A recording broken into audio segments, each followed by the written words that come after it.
The perfect practice routine, which pretty much covers every area of Fortnite. I'm going to show you exactly what I've been doing over the past couple of months even that have been getting me better at the game. This sort of structure is probably the most common that I found a lot of people also do. And if you've never done this before, this is going to be a massive help if you start doing this yourself. Use code KenBeans to drop a like on this video, guys. We got some crazy content coming up for FNCS. I'm not leaking anything, but you're definitely going to want to drop a sub. Back to the video. Let's get into it. So pretty much as it starts out, this is what you're going to want to do. Each thing is going to be timestamped so you can kind of see the layout. But every day I wake up, if I'm not making a YouTube video, what I do is I try to aim train for 30 minutes. Sometimes it stretches longer, sometimes it's shorter. I go to Kovaak's and I use Npen's routine. If you don't know who Npen is before, that's fine, but you should definitely get to know him. He also has a Twitch stream. I'm going to link it down below. He was the guy that I played with in the FNCS Community Cup that on my second channel it did really well. Tons of people seem to like it, and the reason why I think so many people liked it was because Npen just has really satisfying mechs. His Kovaak scores are like a direct correlation to his mechs in my opinion. If you look at his gameplay and compare them to how high he is ranked on Kovaak's in the drills that he practices, you'll see exactly what I'm talking about. On screen right now I'm probably going to show some Npen gameplay. His mechs are just buttery smooth no matter what he does. I'm trying hard not to gas him up and sound like a fanboy, but he's a top tier pro. He has lots of earnings. He placed in FNCS and made like $2,500 I think. But nevertheless, I'm going to leave a link to copy his Kovaak's routine down below. But don't worry if you don't have Kovaak's. Raider just came out with something just recently. He has an updated version of his aim training map, and if the last one couldn't get any better, this one is literally just like Kovaak's. He told me that he fully revamped his aim duel map and it has 60 plus total scenarios, and he says word for word we'll have some of the craziest stuff I've ever made. And when Raider says that, you know that he's going over the top. The #1 area to improve in the game is crosshair placement. No matter how good you are, your crosshair placement could always be better. That's the absolute fastest way to improve. So Kovaak's is literally like the cheat code to getting better at it. Just a side note, the reason why I use Kovaak's is because it keeps track of my scores and it tells me what my best score was on said drill. So that way it's kind of like its own game. When you go into like Raiders maps or something else that doesn't keep track, it's not the same because you don't necessarily know if you're getting better or not. I'm not sponsored by Kovaak's. They definitely should sponsor me because this game has saved my mech. So after I Kovaak's, one thing I do is that now that everything's NA Central, I kind of have to get used to my ping again, and I'm going to be on like 20-ish ping in creative at least. So I spread this out between a few different areas. I'll hop on the game and I use a couple different maps depending on what I'm feeling. Raiders Freebuild Map is going to be the first option where I practice my builds, my high ground retakes for a little, and I'll just rep this out for however long I really feel like. On the side, I've also made a video about all the different types of retakes that I use in game and in 2023. I'm definitely going to leave that link down below for you guys so you can check that out too. And then eventually I'll turn on the bots, and then I'll try and full clip these bots with edit courses, piece control, and all that. Now I'm trying to do it really protected behind right hand peaks, but I try to act like they're real people. The reason why I use this map is because it's like straight zero delay. This map definitely feels the closest to in-game. So afterwards, once I'm done with that or I get bored, then I head over to Raiders Mechanical Map version 3 and I just practice repping out these drills. Now there's so much stuff to do in here, but for the most part my favorite drill to do is drill #1 on the top right. Now while I talk, I'm going to show you how I go through this. I pretty much am trying to have perfect edits and perfect peaks while trying to shoot the targets. It's definitely going to be a little challenging if you've literally never done it before. You just kind of have to remember how to do it and what comes up next, but I try to do a lot of those numbered drills one time without messing up. Now I don't actually do every single one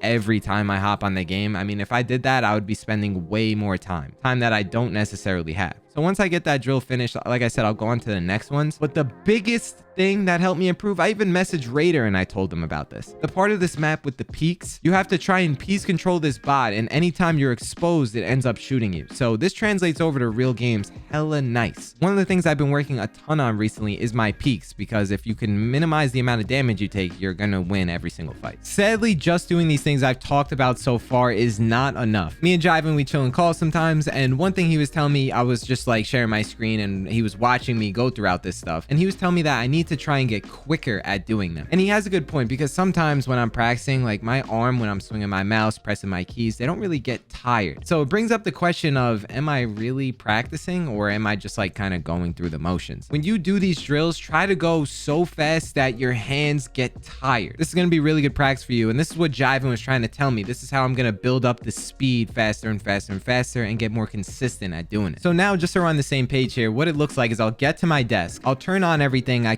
Kovaaks for a little bit. I hop on the game, I do Raiders mechanical maps, I do some free builds, and then I try and piece control some bots. After that, I'm pretty warmed up. So what I do is I try to go and verse some other players, but this is what I do. I go into this specific map. I'll leave the code on screen right now. This is a one pump only map with the new Havoc shotgun. It gets updated all the time with the new shotgun. So if you're watching this from a year from now, it doesn't matter. The whole purpose is it's a headshot only map. The only way you kill someone is by shooting them in the head, and you just try and do good peeks. You try and piece control people, the same sort of thing. But once again, my main goal is to just focus on good crosshair placement. This also trains me to aim for the head every single edit I make. So let's just say I do all that stuff, and it's probably been around maybe an hour to an hour and 20 minutes. What I really like to do is 1v1 some cracked players. So it's a little harder for other people who don't have connects like me, because I do know a lot of pros. And I remember when I started playing Fortnite, I knew no one, and it was really difficult to get some practice in against some good people. Now, unfortunately, I don't have a direct answer for you, but I'd recommend going into Scrim Discords. I know this is the most common thing, everyone says it. Or you can even go into Jiven's Discord, because he has people structured by their PR. Nevertheless, once I 1v1 someone, usually it's going to be Jiven, because we're going to be scrimming real soon. For NA, Manu has Vital Scrims and Manu Scrims, and I believe on EU they call it something else. I don't think Manu runs it, but if you Google scrims for EU, I bet you the Discord will come up. Nevertheless, these particular scrims, they run 2 times a day now. So Jiven and I are constantly trying to scrim whenever we can. This is the area that's most important. We try to play as serious as we can in these. We talk strategy, we talk game sense. We're trying to get better at every area of the game, and we started out by doing mech training, and then we're going over to game sense with the scrims. After the scrims, that's pretty much it for the day. There's just a few more important things. So I record a lot of YouTube videos and I need clips, but even if I didn't, I would still be doing this. Playing solo arena, at least for me, helps me a lot with my fighting. I'll rep out solo arena for like an hour, maybe an hour 30. I try to get some good games in, and I try to get some good practice in. Now, since the start of a new season, there's a lot more sweats, so it's way more third parties and way more annoying stuff that happens, and I end up dying a lot more. But the goal is to just get good practice in. Fighting good players, taking good peeks, use everything we talked about in this video to try and implement that into your real games. Once I play solo arena, that's essentially the whole thing. But I just want to give you a warning. Duo arena, trio arena, that stuff is just a waste of time, in my opinion. I only do that for straight fun, or if I get super annoyed at solo arena. That's happened to me sometimes too. Any squad mode is way easier to play the game. You need to figure out how to be better as a solo, which is why I would grind solo arena over duos. This routine is really for people with a decent amount of time on the game, but even if you don't, you could still cut the times down for each of the things I talked about and do them in any fashion you want. Jiven and I have been doing this specific thing for so long now, and it's helped a lot. There's just one thing I want to say. Make sure you play any tournament that you can, besides like zero builds. That doesn't matter. Any build mode tournament, solo cash cups, duo cash cups, the solo victory cups, whatever they are. A structured tournament, playing those all the time will help you figure out what areas of your game you actually need to develop more. Use code KenBeans if you learned something. Say hello to my cat down below, and I'll see you later. Peace.